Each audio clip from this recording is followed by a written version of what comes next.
Hello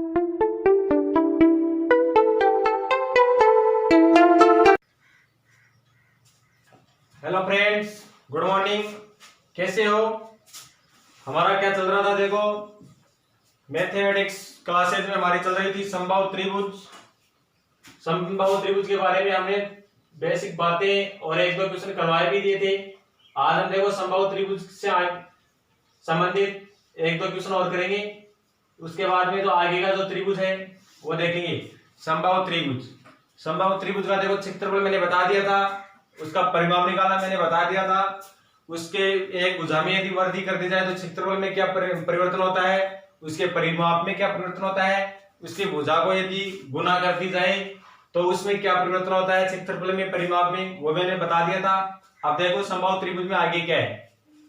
समबाहु त्रिभुज में देखो, किसी समबाहु त्रिभुज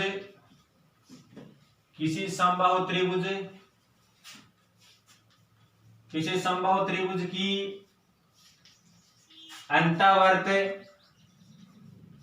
अंतःवर्त तथा परिवर्त की त्रिज्या का अनुपात, अंतःवर्त तथा परिवर्त की त्रिज्या का अनुपात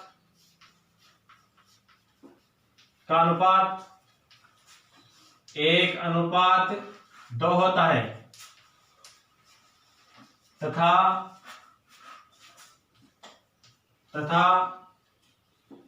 उनकी परिधियों का अनुपात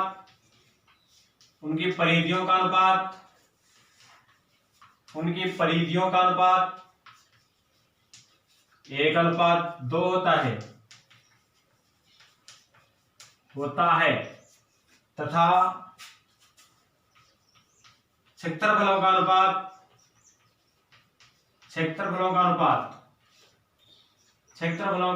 कितना होता है? 1:4 होता है। कहने का मतलब, कोई भी समबाहु त्रिभुज है और उस समबाहु त्रिभुज के अंदर की तरफ एक समबाहु त्रिभुज दे रखा है। देखो, एक समबाहु त्रिभुज है, इसकी जो भुजाएं हैं वो बराबर है। इसके यह अंदर की तरफ एक अंतःवर्त है और एक दूसरा जो त्रिभुज है समबाहु त्रिभुज, ये क्या है? परिवर्त। अब देखो, यह अंतःवर्त, यह है परिवर्त, तो यह क्या बताता है? देखो, समबाहु त्रिभुज के अंतःवर्त तथा परिवर्त की त्रिज्या का अनुपात।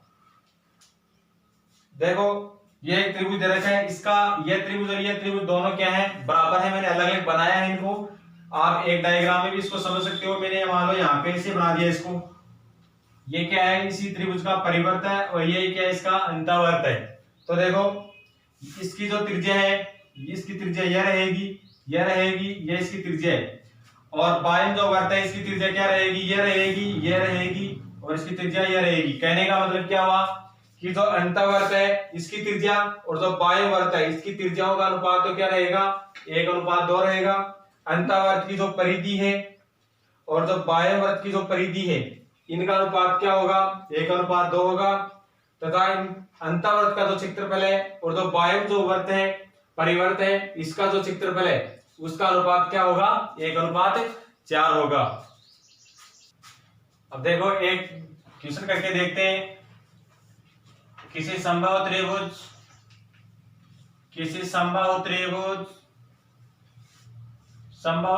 की परिवर्त का क्षेत्रफल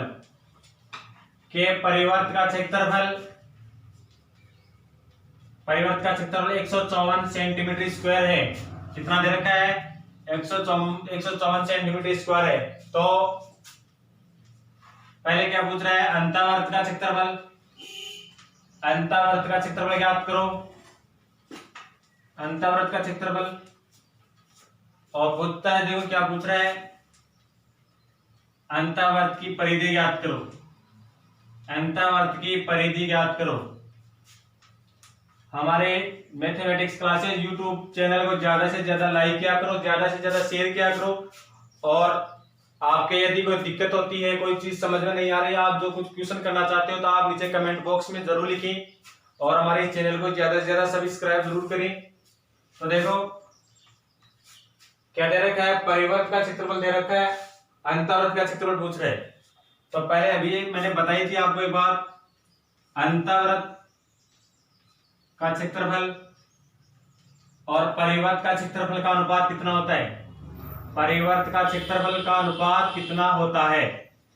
तो देखो इनका अनुपात होता है 1:4। कितना होता है, 1:4 होता है। अब देखो परिवर्त का क्षेत्रफल वो कितना दे रखा है, 154 सेंटीमीटर स्क्वायर हमको दे रखा है, यानी कि 4 किसके बराबर दे रखा है, 154 के बराबर दे रखा है। तो हमको क्या निकालना है, 1 के बराबर निकालना है, यानी अंतःवृत्त का क्षेत्रफल हमको निकालना है। तो देखो 4 बराबर यदि 154 सेंटीमीटर स्क्वायर दे रखा है, तो 1 बराबर यानी 1 निकालते ही क्या आ जाएगा, अंतःवृत्त का क्षेत्रफल आ जाएगा। तो 1 बराबर क्या हो जाएगा, 154/4 हो जाएगा। और इसको 4 से डिवाइड करेंगे तो क्या आएगा, देखो 4 × 12 38.5 सेंटीमीटर स्क्वायर। यानी देखो परिवर्त का क्षेत्रफल यदि 154 सेंटीमीटर स्क्वायर है, तो अंतःवृत्त का क्षेत्रफल कितना आएगा, 38.5। इनका वापस अनुपात निकालेंगे तो कितना आएगा, 1:4 आएगा। यह तो है अंतःवृत्त का क्षेत्रफल।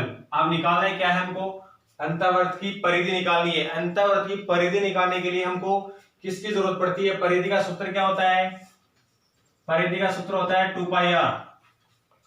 क्या होता है, 2πr। यहाँ पे हमें r कौन सा है, r यहाँ पे है अंतःवृत्त की त्रिज्या।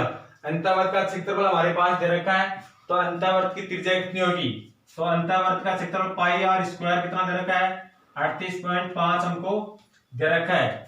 तो यहां से r² कितना आएगा, देखो 38.5/π। अब देखो इसको सरल करते हैं, देखो यहाँ पे पाई का मान रखेंगे 38.5/22/7। तो देखो r² बराबर कितना हो जाएगा, 38.5 × 7/22।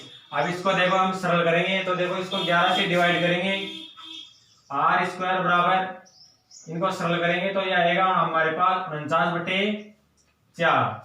तो यहां से r का मान कितना देगा, इसका वर्गमूल निकालेंगे तो 7/2 आएगा। तो अब हमको निकालनी क्या है, परिधि निकालनी है। परिधि निकालने के लिए देखो वापस यहां से सूत्र में रखेंगे, परिधि बराबर 2 × 22/7 × 7/2। इनको कैंसिल करेंगे तो परिधि कितनी आएगी, 22 सेंटीमीटर। कितनी आएगी, 22 सेंटीमीटर। इस तरीके से हम अंतःवृत्त और परिवर्त का जो अनुपात दे रखा है त्रिज्याओं का, परिधि का, क्षेत्रफल का, इनसे आपस में हम एक दूसरे का क्षेत्रफल, अनुपात आदि निकाल सकते हैं। नेक्स्ट करते हैं, देखो समबाहु त्रिभुज से संबंधित किसी समबाहु त्रिभुज का क्षेत्रफल, समबाहु त्रिभुज का क्षेत्रफल 144/3 सेंटीमीटर स्क्वायर दे रखा है। तो उसकी ऊंचाई ज्ञात करो, उस त्रिभुज की ऊंचाई ज्ञात करो। तो देखो पहले तो देखो हमें क्षेत्रफल दे रखा है और ऊंचाई पूछ रहा है, तो क्षेत्रफल दे रखा है, तो क्षेत्रफल दे रखा है, उससे हमको क्या ज्ञात करनी पड़ेगी, पहले तो उसकी भुजा ज्ञात करनी पड़ेगी समबाहु त्रिभुज की, यानी भुजा क्या होती है। इसके बाद में भुजा आने के बाद भुजा और ऊंचाई का जो संबंध है, उस संबंध से हम क्या निकालेंगे, ऊंचाई निकालेंगे। तो देखो पहले तो क्षेत्रफल क्या होता है समबाहु त्रिभुज का, √3/4 इंटू भुजा स्क्वायर। यहां से देखो क्षेत्रफल कितना है, 144 √3/4 भुजा स्क्वायर। अब देखो यहां से √3 से √3 कैंसिल, इसको सरल करेंगे तो देखो 144 × 4 बराबर भुजा स्क्वायर। तो यहां से भुजा निकालने के लिए क्या करेंगे, देखो भुजा बराबर 144 × 4, 144 × 4 का क्या निकल जाएगा, वर्गमूल निकलेगा। तो यहाँ इसका वर्गमूल कितना आएगा, 12 × 2, यानी 144 का कितना हो जाएगा 12, 4 का कितना हो जाएगा 2। तो भुजा बराबर कितना आ जाएगा 24 सेंटीमीटर, यानी हमारे पास भुजा आ गई। अब यहां से हम क्या निकाल सकते हैं, ऊंचाई निकाल सकते हैं। मैंने एक बताया था एक तरीका कि जो भुजा और जो ऊंचाई होती है, इसका अनुपात कितना होता है, भुजा और ऊंचाई का अनुपात होता है सदैव 2:3। किसके लिए होता है? समबाहु त्रिभुज के लिए। समबाहु त्रिभुज के लिए भुजा और ऊंचाई का अनुपात कितना होता है? 2:3। हमें भुजा दे रखी है, ये कितनी दे रखी है? 24 सेंटीमीटर। तो हम यहाँ से ऊंचाई निकाल सकते हैं। कहने का मतलब 2 बराबर कितना दे रखा है हमको? 24 दे रखा है। तो यहाँ से √3 का मान कितना जाएगा? √3 बराबर 24/2 इंटू √3। तो देखो इसको कैंसिल करेंगे तो आएगा 12√3 सेंटीमीटर, यानी कि ऊंचाई कितनी आएगी? 12√3 सेंटीमीटर। इस तरीके से करेंगे इसको। अब है आगे देखो विषमबाहु त्रिभुज। पहला त्रिभुज हमने समबाहु पढ़ लिया, अब है विषमबाहु त्रिभुज। विषमबाहु त्रिभुज क्या होता है? विषमबाहु त्रिभुज 3 भुजाओं से घिरी हुई एक बंद उत्तलाकृति होती है, वो क्या कहलाती है? विषमबाहु त्रिभुज की शर्त क्या है? विषमबाहु त्रिभुज होती है, इसकी तीनों भुजाएं क्या होती है? असमान होती हैं, तथा इसमें और क्या होता है? इसके जो कोण है उन कोणों का मान भी क्या होता है? अलग अलग होता है। तो देखो आज हम पढ़ेंगे विषमबाहु त्रिभुज। विषमबाहु त्रिभुज देखो जिसकी तीनों भुजाएं क्या होती है? अलग अलग माप की होती है। जैसे ये ए, ये बी और ये सी, तीनों भुजाओं का माप क्या होता है? अलग अलग होता है। तो इसका सबसे पहले तो क्या निकालना सीखेंगे? परिमाप। विषमबाहु जो त्रिभुज होता है इसका परिमाप कैसे निकालते हैं? देखो इसका परिमाप है त्रिभुज की तीनों भुजाओं का योग, क्या कहलाता है? परिमाप। तो इसका परिमाप हो जाएगा a + b + c, और इसका क्षेत्रफल होता है वो कैसे निकाला जाता है? विषमबाहु त्रिभुज का क्षेत्रफल निकाला जाता है। देखो वर्गमूल s × s माइनस पहली भुजा s माइनस दूसरी भुजा इंटू s माइनस तीसरी भुजा। ये फॉर्मूला है इसका क्षेत्रफल निकालने का। ये जो फॉर्मूला है इस फॉर्मूले का नाम क्या है? हीरोन का सूत्र। क्या है? हीरोन फॉर्मूला, इसको बोलते हैं हीरोन का सूत्र। इसमें देखो s जो दे रखा है वो क्या कहलाता है? अर्ध परिमाप। अर्ध परिमाप क्या होता है? यानी जो हमें त्रिभुज दे रखा है उस त्रिभुज का जो परिमाप होता है उस परिमाप का आधा मान होता है वो क्या कहलाता है? अर्ध परिमाप कहलाता है, s कहलाता है। यहाँ पे s का मान क्या हो जाएगा? तीनों भुजाओं का योग बट्टे 2। इस तरीके से हम यदि s का मान हमारे पास ये आ जाएगा तीनों भुजाओं का योग बट्टे 2, और a b c यदि तीनों भुजाओं का हमें माप दे रखा है तो हम देखो यहाँ से परिमाप भी निकाल सकते हैं त्रिभुज का, और विषमबाहु जो त्रिभुज है इसका हम क्या निकाल सकते हैं? क्षेत्रफल भी निकाल सकते हैं। क्वेश्चन करके देखते हैं। देखो एक किसी त्रिभुज की एक भुजा, किसी त्रिभुज की भुजाएं 18 सेंटीमीटर, 20 सेंटीमीटर, 22 सेंटीमीटर है, तो उसका क्षेत्रफल ज्ञात करो। अब देखो पहले तो हमें ये पता होना चाहिए कि ये कौन सा त्रिभुज है, कौन से त्रिभुज का फॉर्मूला काम मिलेंगे।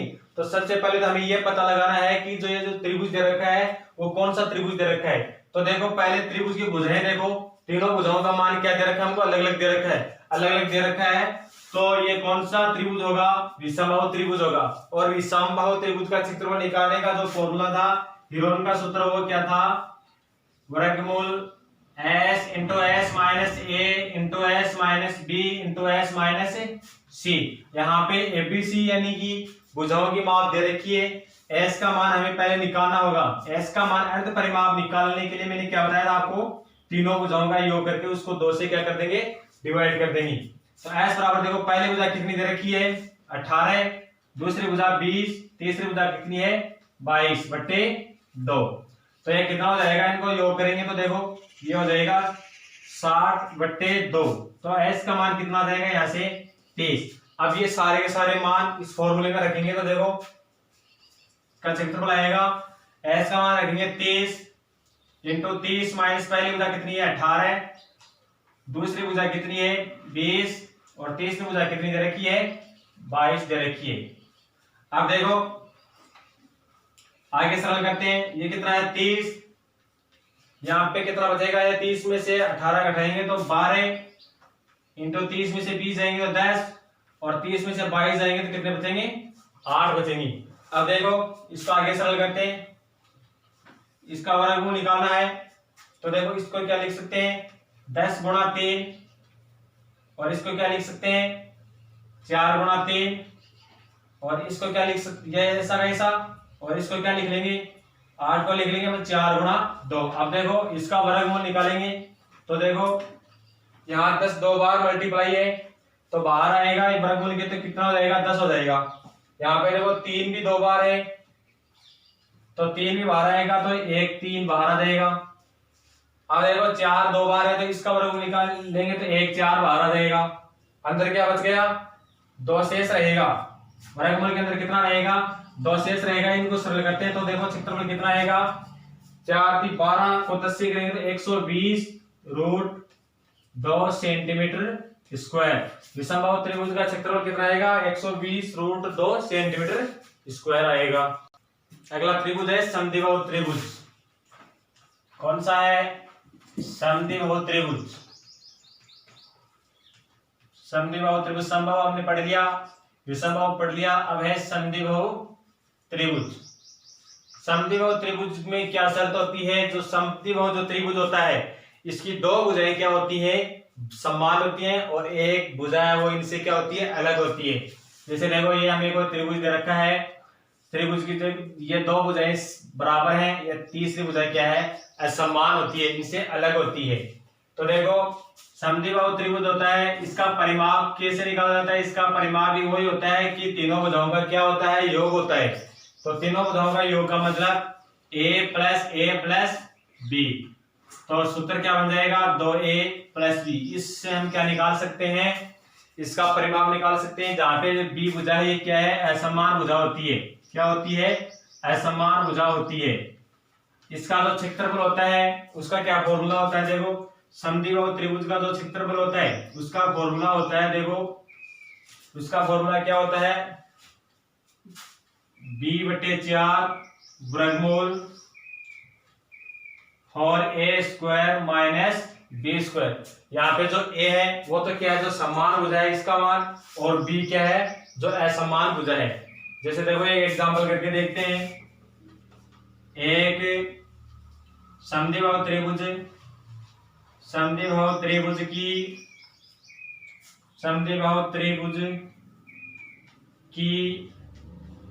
एक भुजा 10 सेंटीमीटर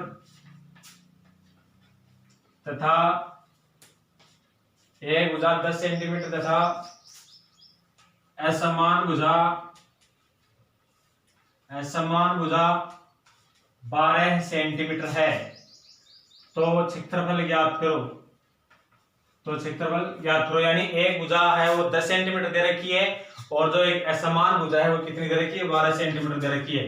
तो इसका क्षेत्रफल निकालने के लिए देखो इस फॉर्मूले में डायरेक्ट मान रखेंगे हम, b यानी असमान भुजा कितनी दे रखी है 12 सेंटीमीटर दे रखी है, तो 12/4 वर्गमूल 4 इंटू a स्क्वायर। a क्या है जो समान भुजा है 10, तो यहाँ पे 10 का क्या हो जाएगा स्क्वायर माइनस b स्क्वायर, तो b का स्क्वायर 12 का स्क्वायर। इसको सरल करेंगे तो देखो यहाँ पर तो कितना हो गया 3 हो जाएगा एक, और अंदर क्या हो जाएगा 10 का स्क्वायर कितना होता है 100, और 100 को 4 से मल्टीप्लाई करेंगे तो कितना हो जाएगा 400, माइनस 12 का स्क्वायर कितना होता है 12 को 12 से करेंगे गुणा तो कितना आएगा 144।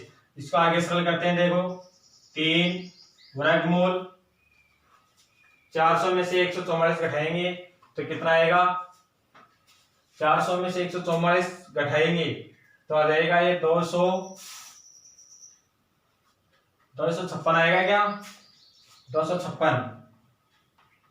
अब देखो 256 का हमको क्या निकालना है वर्गमूल, तो वर्गमूल निकालेंगे तो 3 इंटू 256 वर्गमूल कितने का होता है 256 का वर्गमूल कितना होता है 16 होता है, तो कितना जाएगा 16 थी 48 सेंटीमीटर स्क्वायर। तो समद्विबाहु जो त्रिभुज दे रखा है इसका क्षेत्रफल कितना हो जाएगा 200 कितना हो जाएगा 48 सेंटीमीटर स्क्वायर हो जाएगा। आगे देखो समद्विबाहु त्रिभुज की ऊंचाई, इसकी ऊंचाई निकालने का क्या फॉर्मूला होता है, ऊंचाई का मतलब ये होता है कि ये भुजा ए बी और सी, तो ऊंचाई आएगी देखो यहाँ पर, ये इसको दर्शाएंगे एच से। ये मान लो यहाँ पे कौन सा बिंदु है, डी है, ये भुजा और ये दोनों, ये जो है डी, ये दो भुजा बी को क्या कर रहा है, बराबर दो भागों में बांट रहा है। तो देखो यहाँ से ऊंचाई निकालने के लिए क्या करेंगे, त्रिभुज ए सी डी में ऊंचाई ये तो निकाली हमको, ये निकालने के लिए ये भुजा हमारे पास दे रखी है, ये भुजा कितनी हो जाएगी, ये पूरी कितनी दे रखी है बी, तो ये कितनी हो जाएगी बी बाई 2 हो जाएगी। तो हम यहाँ से क्या निकाल सकते हैं, ऊंचाई निकाल सकते हैं। तो एक पाइथागोरस जो प्रमेय होती है वो क्या कहती है कि जो किसी त्रिभुज में यदि उसका कर्ण का स्क्वायर यानी उसकी एक भुजा का स्क्वायर शेष दो भुजाओं के वर्ग के योग के बराबर होता है, तो वह त्रिभुज कौन सा होता है, समकोण त्रिभुज होता है। और उसमें कौन से प्रमेय लागू होती है, पाइथागोरस प्रमेय लागू होती है। यानी कि किसी त्रिभुज में एक भुजा का वर्ग शेष दो भुजाओं के वर्गों के योग के बराबर होता है, तो वह त्रिभुज कौन सा त्रिभुज होता है, समकोण त्रिभुज होता है। तो यहाँ पे क्या हो जाएगा, AC का स्क्वायर CD का स्क्वायर प्लस AD का स्क्वायर। मान रखेंगे यहाँ पर तो AC कितना दे रखा है, a स्क्वायर, CD कितना है b/2, CD कितना है b/2 का स्क्वायर, और AD कितना है h। यहाँ से h का मान निकालेंगे, देखो a स्क्वायर, ये कितना होगा b स्क्वायर बटे 4, और ये कितना है h स्क्वायर। अब देखो h स्क्वायर का मान निकालने के लिए इसका इधर क्या कर देंगे, पक्षांतर में कर देंगे, तो a square minus b square बटे 4। अब देखो इसको आगे सरल करते हैं, तो ये आगे क्या हो जाएगा 4a square minus b square बटे 4। तो यहाँ पे h का मान कितना हो जाएगा, वर्गमूल 4a square minus b square बटे 4। ये क्या हो जाएगा, समद्विबाहु त्रिभुज की ऊंचाई निकालने का फॉर्मूला हो जाएगा। एक क्वेश्चन करते हैं, इसके ऊपर देखो एक समद्विबाहु त्रिभुज दे रखा है और उसकी एक भुजा है, ए का मान कितना है 5 दे रखा है और बी का मान कितना दे रखा है 4 दे रखा है, तो उसकी ऊंचाई ज्ञात करो। तो इस फॉर्मूले में देखो डायरेक्ट मान रखेंगे, तो एच बराबर कितना हो जाएगा 4a स्क्वायर यानी 4 इंटू 5 का स्क्वायर माइनस b स्क्वायर यानी 4 का स्क्वायर बटे कितना जाएगा 4। तो यहां पर देखो इसको करते हैं, ये कितना हो गया, यहां से 4 तो कैंसिल हो जाएगा दोनों में, तो यहां पर तो कितना बच जाएगा 25 माइनस, और इधर कितना बच जाएगा 4, तो यहाँ पे कितना हो जाएगा √21 सेंटीमीटर आएगा। यानी ऊंचाई कितनी आएगी, √21 सेंटीमीटर हो जाएगी। हमारे इस चैनल को ज्यादा से ज्यादा लाइक करना, ज्यादा से ज्यादा शेयर करना और इसको सब्सक्राइब करना मत भूलना।